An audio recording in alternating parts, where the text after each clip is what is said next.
In fact, one of the reasons to why we haven't gotten the Russian vaccines is that we have not been able to present the authorization for use.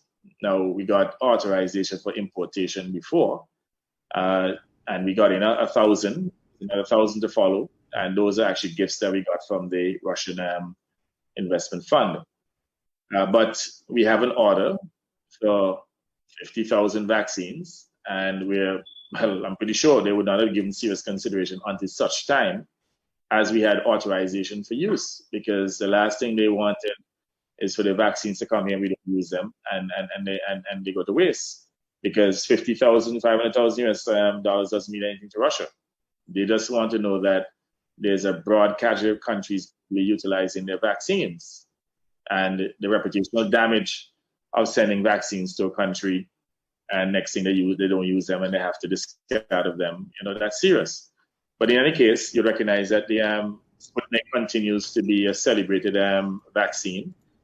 Just recently, they announced that the Sputnik, even the single dose of the Sputnik, is extremely effective against the virus. Now, they recommend that you get the two doses. But again, even if you only got one, they're saying that it provides great efficacy. So it has turned out to be one of the best vaccines. We just sent off the authorization for use 2 days ago. We only got it 2 days ago. So we're now hoping that we can literally get them to rush our order.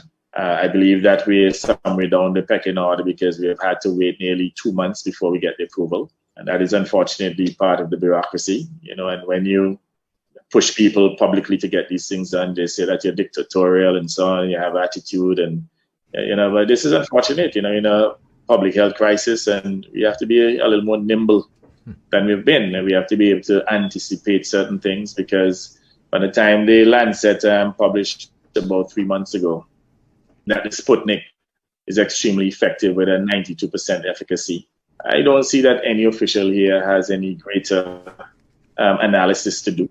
I mean, the Lancet already, which is the most respected medical journal, would have given you the answer. But I imagine that people have other agendas and they work within their own timelines, not recognizing that, we need vaccines here, effective vaccines, as soon as possible. And having the Sputnik 2 would give people a choice, which may be part of the problem. So I believe that probably from next week, the 1,000 Sputnik vaccines that we have in stock, those should be made available. And I'm hoping that, at least we'll see an increase in the take-up for these vaccines.